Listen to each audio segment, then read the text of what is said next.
അമ്മ ഓരോ ദോഷങ്ങൾ തീരുന്നതിന് വേണ്ടി ഓരോ എന്താ പറയുക ഓരോ ഗ്രഹങ്ങളെ നമ്മൾ സ്വാധീനിക്കുന്നുണ്ട്. അപ്പോൾ ശനിയുടെ ദോഷം വരുന്ന സമയത്ത് ഈ ശനീശ്വരനെ പ്രാർത്ഥിക്കുമ്പോൾ മെയിനായിട്ട് ആൾക്കാർക്ക് ഓർമ്മ വരുന്ന കാക്കയാണ്.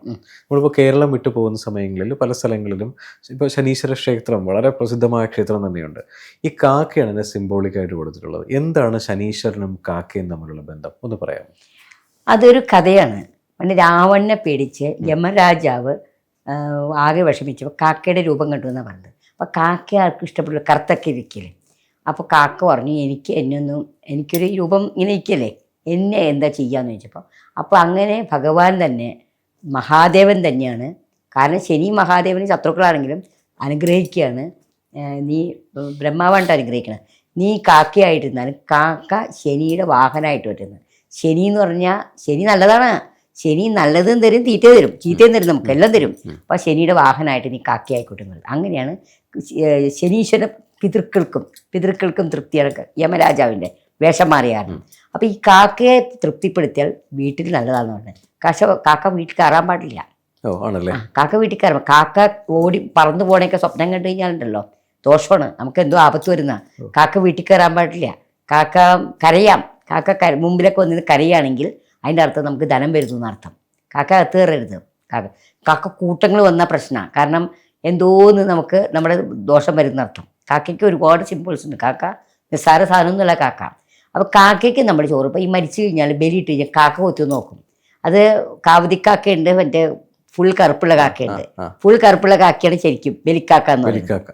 അപ്പോൾ ഈ കാക്ക ഇപ്പോൾ മണപ്പുറത്തായാലും നമ്മൾ വെളിയൊക്കെ ഇട്ട് കഴിഞ്ഞാൽ കാക്ക കൊത്തി നോക്കും. ഇപ്പം മരണാനന്തര ചടങ്ങുകൾ കഴിയുമ്പോൾ കാക്ക കൊത്തുമ്പോൾ നമ്മൾ നോക്കുമ്പോൾ ഈ ഇഷ്ടമില്ലാത്ത ആൾക്കാരെ കാക്കൊത്തൂല്ല. സത്യമാണതൊക്കെ. ചിലർക്ക് ഇതിനോട് നമ്മൾ വേദനിപ്പിച്ച ആൾക്കാരുണ്ടാവും ഈ ജീവിച്ചിരിക്കുമ്പോൾ. എല്ലാവരും നല്ലവരൊന്നും ആയിരിക്കില്ലല്ലോ. വേദനിപ്പിച്ച ആൾക്കാർ മക്കളായിരിക്കും, ചിലപ്പോൾ ആരെങ്കിലും ആയിരിക്കാം. പക്ഷെ ഈ കാക്ക അത് കൊത്തൂല. അപ്പോൾ സങ്കടം. അപ്പം ഈ പറഞ്ഞ് ജയിച്ച ആൾ പറയും, നിങ്ങൾക്ക് ദൈവാധീനില്ലാട്ടോ, നിങ്ങളുടെ ഇഷ്ടമല്ലാട്ടോ എന്ന് പറയും. അപ്പോൾ വിഷമായില്ല ആൾക്ക്. അപ്പം അങ്ങനെ അതിനൊക്കെ സത്യം ഇട്ടിട്ടേതായാലും കാക്കയുടെ കാര്യത്തിൽ. അപ്പോൾ കാക്കയ്ക്ക് അങ്ങനെ പ്രത്യേകതയുണ്ട്. അതുപോലെ തന്നെ കാക്കയെ കണി കാണുന്ന വെച്ചാൽ കാക്ക നമ്മൾ നടക്കുമ്പോൾ വലത്തോട്ടാ പറന്നു പോയി നല്ലതാണ്. കാക്ക വലത്തോട്ട് പണി നല്ലത് നടക്കും, കാര്യം നടക്കുന്ന പറയുന്നത് കാക്ക. കാക്കയെ സ്വപ്നം കാണുകയാണെങ്കിൽ കാക്ക വന്നിരിക്കണൊക്കെ കാണാം. പക്ഷെ കാക്ക പറന്നു കൊണ്ടെന്ന് കാണരുത്. പറന്നു കൊണ്ടത് ധനം പോകുന്ന പറയുക, അല്ലെങ്കിൽ ഒരു ദോഷം വരുന്ന പറയുന്നത്. കാക്ക കാട്ടിച്ചാലും പ്രശ്നങ്ങളാണ്. കാക്ക ശരീരത്തെ കാട്ടിച്ചാൽ കുടിച്ചോളം എന്ന് പറയില്ലേ കാക്ക കളിച്ചാൽ. കാക്കയ്ക്ക് ഒരുപാട് പ്രാധാന്യമുണ്ട്. ശനീശ്വരൻ എന്ന് പറയുമ്പോൾ കാക്ക ശനീശ്വരന്റെ വാഹനമാണ്. വാഹനം എന്ന് പറയുമ്പോൾ ആള് നയിക്കുന്ന വരെയാ പോവുക. നമ്മളിപ്പോൾ എങ്ങനെയാണോ ശനീശ്വരൻ കാക്കയുടെ പുറത്ത്, അപ്പോൾ കാക്ക ശനീശ്വരൻ പറഞ്ഞനുസരിച്ച് പോകും. ഈ ശനീശ്വരൻ എന്ന് പറഞ്ഞാൽ മോശമാളൊന്നുമല്ല, നല്ലൊരാളാണ് ശനീശ്വരൻ. ആ നല്ല നമ്മൾ ജനിക്കുമ്പോൾ ജാതകത്തിൽ നല്ല സ്ഥാനങ്ങളിൽ നിന്നാൽ നമുക്ക് വാരിക്കോരിത്തരും, ചീത്ത സ്ഥാനങ്ങളിൽ നിന്നാൽ നമ്മൾ നശിപ്പിക്കും ആണ്. അപ്പം നമ്മൾ ശനീശ്വരൻ എവിടെയും നിൽക്കട്ടെ, നമ്മൾ എന്ത് ചെയ്യുക, പ്രാർത്ഥിക്കുക. മഹാദേവനെ പ്രാർത്ഥിച്ചാലും, ഹനുമാൻ സ്വാമി, അതുപോലെ തന്നെ ഗണപതിയെ പ്രാർത്ഥിച്ചാൽ ശനിദോഷം തീരും. ഗണപതി, മുരുകൻ, ശനീശ്വരൻ, അതുപോലെ ശാസ്താവ് അയ്യപ്പൻ സ്വാമിയൊക്കെ പ്രാർത്ഥിച്ച, അതുപോലെ അയ്യപ്പ സ്വാമിക്ക് വൈകുന്നേരം നെയ്വിളക്ക് കത്തിച്ച ധനം ഉണ്ടാവും നമുക്ക്. അതുപോലെ മഹാദേവനെ പ്രാർത്ഥിച്ചാലും ശനിദോഷം തീരും. അപ്പം അങ്ങനെ ശനിക്ക് ഒരുപാട് കാര്യങ്ങളുണ്ട്. ശനി ഓരോ സ്ഥലത്ത് നിൽക്കുമ്പോഴും അതിന് ബലങ്ങളൊക്കെ ഉണ്ട്. ഇപ്പോൾ ശനി നമ്മൾ ലഗ്നത്തിൽ ഇങ്ങനെ കണ്ടക ശനി, ഏഴര ശനി, അഷ്ടമ ശനി, ഇങ്ങനെ പല ശനികളുണ്ട്. അപ്പോൾ അതൊക്കെ നമ്മൾ ചിന്തിക്കുന്നത് ലഗ്നം കൊണ്ടുള്ള ചന്ദ്രാലാണ് ചിന്തിക്കുന്നത്. പക്ഷെ ജനിക്കുമ്പോൾ നമ്മൾ ജനിക്കുന്ന ഉദയലഗ്നം, നമ്മൾ സൂര്യൻ വെച്ചിട്ട് ജനിക്കുന്ന സമയമുണ്ടല്ലോ, അതാണ് ഉദയലഗ്നം, നമ്മുടെ രാശി. അതാണ് നമ്മളെ ക്ഷേത്രം, ലഗ്നം. ആ ലഗ്നത്തിൻ്റെ അനുസരിച്ചാണ് നമ്മൾ ജോലിയുടെ കാര്യമൊക്കെ പറയുക. ഇപ്പോൾ ശനി 10ാം ഭാവത്ത് ഉച്ചത്തിൽ, മകരത്തിൽ, കുംഭത്തിൽ, അല്ലെങ്കിൽ തുലാത്തിലൊക്കെ 10ാം ഭാവത്ത് അവൻ നല്ലൊരു ഉദ്യോഗസ്ഥരായിരിക്കും, നല്ല എഞ്ചിനീയറായിരിക്കും, നല്ല ശമ്പളങ്ങളുള്ളവനായിരിക്കും. അതേപോലത്തെ ഈ ശനി തന്നെ മേടത്തിൽ നിൽക്കുന്ന 10ാം ഭാവമാണ്, ജോലി കിട്ടില്ല. അപ്പോൾ ആ നിൽക്കുന്നതനുസരിച്ചാണ് ഓരോ കാര്യങ്ങളും വരുന്നത്. അവർക്ക് ഈ മോശമായ സ്ഥലത്ത് ശനി നിൽക്കുന്നവർക്ക്, അതായത് മേടം രാശിയുണ്ട്, ഫസ്റ്റ് രാശിയാണ് മേടൻ രാശി, ചിങ്ങൻ രാശി, ഇതിലൊക്കെ ശനി നിൽക്കുകയാണെങ്കിൽ ആ വ്യക്തിക്ക് ശനിയുടെ ഏഴര ശനി, കണ്ടക ശനിയൊക്കെ വരുമ്പോൾ ഒരുപാട് ദുരിതങ്ങൾ ഉണ്ടാവും. ശനിദശ വരുമ്പോൾ ജോലിയെ നഷ്ടപ്പെടും. 10ാം കർമ്മത്തിലാണെങ്കിൽ ഒരു കാരണം ഉണ്ടാവില്ല. എന്തെങ്കിലും നിസ്സാര കാര്യത്തിൽ ജോലി പോകും, പിന്നെ ജോലി കിട്ടുകയില്ല 19 വർഷം. അപ്പം നമ്മൾ എന്ത് ചെയ്യും, ഇങ്ങനെ ശനി മോശമായ സ്ഥലത്താണ് നിൽക്കുന്നത്, ചെറുപ്പത്തിൽ ജാതകം എഴുതുമല്ലോ.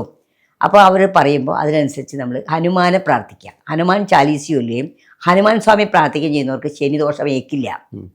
അതൊരു ഉറപ്പുള്ള കാര്യമാണ്. ഹനുമാൻ സ്വാമി നമ്മളെപ്പോഴും പ്രാർത്ഥിച്ചു കഴിഞ്ഞാൽ ശനി തോറ്റയുടെ ഹനുമാൻ്റെ അടുത്ത് മാത്രമാണ്, വേറെ ആരത്തും തോറ്റിട്ടില്ല. ശിവരെ പോലും കഷ്ടപ്പെടുത്തിയിട്ടുണ്ട്, പക്ഷേ ഹനുമാൻ്റെ അടുത്ത് കളിച്ചിട്ടില്ല.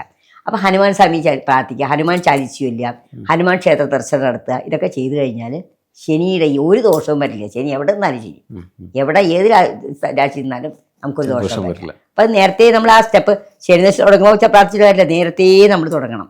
ഈ ദൈവാധീനം എന്ന് പറഞ്ഞാൽ പതുക്കെ വരുള്ളൂ.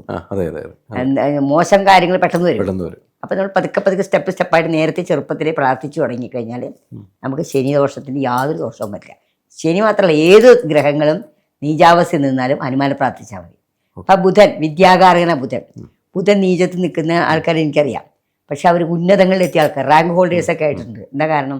അവർ നേരത്തെ ജാതകം നോക്കി കുട്ടി എന്താവും. അപ്പോൾ കുട്ടിക്ക് ശനി ബുധൻ മോശമാണ്, കർമ്മത്തിലാണ് ബുധൻ നിൽക്കുന്നത്, നീചത്തിലാണ് നിൽക്കുന്നത്. അപ്പോൾ എന്ത് ചെയ്യും? പരിഹാരം ഉണ്ടല്ലോ, ഹനുമാനെ പ്രാർത്ഥിക്കാൻ പറയും. ഹനുമാനെ ഉപാസിക്കുമ്പോൾ നോൺ കഴിച്ചുകൂടാ, അത് വേറെ കാര്യം. പക്ഷെ അതിനേക്കാളും വേണ്ടി നമുക്കൊരു ഉദ്യോഗവും കാര്യങ്ങളൊക്കെ, ഉന്നത ജോലിയിലെത്തി ഉന്നത പദവിയിലെത്തിയ ആൾക്കാരെ എനിക്കറിയാം.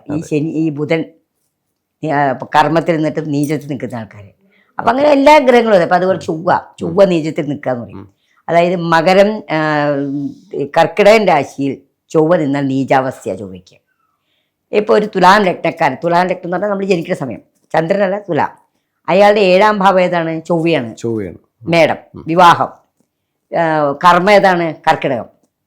ഈ ചൊവ്വ കർക്കിടകത്തിൽ നിന്ന് രണ്ടും കിട്ടില്ല, ജോലിയില്ല വിവാഹവും ഇല്ല. ഒരുപാട് പേരുടെ അടുത്ത് പറഞ്ഞിട്ടുണ്ട് ജോലിയില്ല വിവാഹവും ഇല്ല, ഒരുപാട് പൂജ ചെയ്തു. എന്താ കാരണം? സുബ്രഹ്മണ്യനെ പ്രാർത്ഥിക്കും, ഭദ്രകാളി പ്രാർത്ഥിച്ച് അവർക്ക് കിട്ടും. സുബ്രഹ്മണ്യ സ്വാമിയും ഭദ്രകാളിയും ചെറുപ്പം മുതൽ പഠിപ്പിക്കണവരെ. അല്ലെങ്കിൽ ഹനുമാൻ സ്വാമി പ്രാർത്ഥിക്കുക. ഹനുമാൻ സ്വാമി പ്രാർത്ഥിക്കാൻ പിന്നെ അമ്പലമില്ലാത്തവരുണ്ട് അവിടുത്തെ. നോർത്ത് ഇന്ത്യയിലേക്കാണ് എല്ലായിടത്തും അമ്പലം. അപ്പം അമ്പലമില്ലാത്തവർ എന്ത് ചെയ്യും? സുബ്രഹ്മണ്യ സ്വാമിയും ഭദ്രകാളിയും പ്രാർത്ഥിക്കുക. ഇങ്ങനെ നമ്മൾ ചിട്ടയായി ചെറുപ്പത്തിൽ ജാതകം വെറുതെ എഴുതി വെച്ചിട്ട് കാര്യമില്ല, നോക്കണം ഇതെന്താണ് അതിലേക്കണേ, എന്തൊക്കെ സംഭവിക്കുന്നത് മനസ്സിലാക്കി മുന്നോട്ട് പോയാൽ ഒരാളും ബുദ്ധിമുട്ടാവില്ല. പക്ഷെ ഈ പറയുന്ന ദോഷം വരുന്ന സമയത്ത് ഹനുമാൻ സ്വാമിയെ പ്രാർത്ഥിക്കാന്ന് പറഞ്ഞല്ലോ. ഹനുമാൻ സ്വാമിയുടെ ഒരുപാട് വേരിയൻസ് ഉണ്ട്. നമ്മൾ കണ്ടേക്കുന്നത് ഈ മലയുമായി പോകുന്ന മരുത്തോ മലയിൽ പോകുന്ന ഹനുമാൻ സ്വാമിയാണ്. അപ്പോൾ പല ഹനുമാൻ സ്വാമിയെയും പലരും വിളിക്കാറുണ്ട്. പക്ഷെ സ്ത്രീകൾക്ക് ഹനുമാൻ സ്വാമി എപ്പോഴും ഉപാസിക്കാമോ? പിന്നെ എന്ത് ചെയ്യും? ഉപാസിക്കില്ലല്ലോ നമ്മള്. ഉപാസിക്കാന്ന് പറഞ്ഞാൽ നമുക്ക് വിവാഹ ജീവിതമൊന്നും പറ്റില്ല. ഉപാസിക്കൽ പ്രാർത്ഥിക്കാം. ഹനുമാൻ സ്വാമി പ്രാർത്ഥിക്കാം. ഹനുമാൻ സ്വാമി വിളിച്ചാൽ എളുപ്പത്ത് എത്തും. പ്രാർത്ഥിക്കാം. ഞാൻ ചെറുപ്പത്തിലേ ഹനുമാനെ പ്രാർത്ഥിക്കുന്ന ഉപാസകയില്ല, പ്രാർത്ഥിക്കുന്ന ആളാണ്. എന്തൊരു ബുദ്ധിമുട്ട് വന്നാലും ഭഗവാന്റെ ഒരു അനുഗ്രഹം എനിക്കിത് ഇങ്ങനെ വെച്ച കൊച്ചു കുട്ടികളുടെ രൂപത്തിലാക്കാം ഞാൻ പ്രാർത്ഥിക്കാറ്. അപ്പം വരും നമുക്ക് അനുഗ്രഹം കിട്ടും. അത് ഹനുമാൻ സ്വാമി എന്ന് പറഞ്ഞാൽ നമ്മൾ ഉപാസന ചെയ്യില്ലല്ലോ. എൻ്റെ അമ്മൂമ്മയുടെ അച്ഛൻ ഉപാസകനായിരുന്നു. അപ്പം അവർക്ക് ഒരുപാട് ബുദ്ധിമുട്ടുണ്ടായി, കാരണം കുടുംബജീവിതമൊന്നും പറ്റില്ലല്ലോ. അങ്ങനെ പിന്നെ ജ്യോത്സ്യനൊക്കെ ആയിരുന്നു, കൊട്ടാരം ജ്യോത്സ്യനൊക്കെ ആയിരുന്നു, തിരുവിതാംകൂർ കൊട്ടാരത്തിൽ അങ്ങനെയൊക്കെ ആയിരുന്നു. പിന്നെ ഒരു അമ്മാവനുണ്ടായിരുന്നു, അദ്ദേഹം സ്വാമിയായിരുന്നു, സന്യാസിയായി.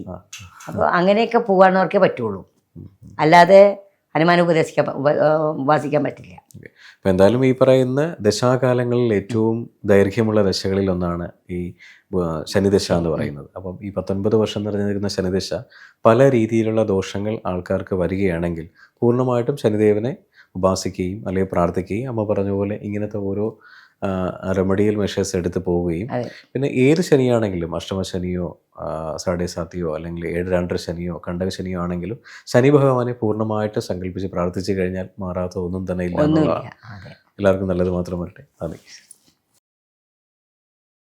നിങ്ങളുടെ ജീവിതത്തിലെ വലിയൊരു മാറ്റങ്ങൾക്ക് വേണ്ടി അബാക് ജ്യോതിഷം നിങ്ങളോടൊപ്പമുണ്ട്. നിങ്ങളുടെ ജീവിതത്തിൽ വരുന്ന ഏത് തരം ജ്യോതിഷപരമായ പൂജാപരമായ അല്ലെങ്കിൽ വാസ്തു സംബന്ധമായ എന്താവശ്യങ്ങൾക്കും അബാക് ജ്യോതിഷത്തിലെ കൺസൾട്ടൻറ്റുമായിട്ട് നിങ്ങൾക്ക് സംസാരിക്കാൻ ഈ താഴെ കാണുന്ന നമ്പറിൽ വിളിക്കാവുന്നതാണ്. അതിലുപരി ജ്യോതിഷപരമായ പുതിയ അറിവുകൾ നിങ്ങൾക്ക് ലഭിക്കുന്നതിന് വേണ്ടി ഈ പറയുന്ന ചാനൽ സബ്സ്ക്രൈബ് ചെയ്യാൻ മറക്കേണ്ട ആവശ്യമില്ല. Thank you.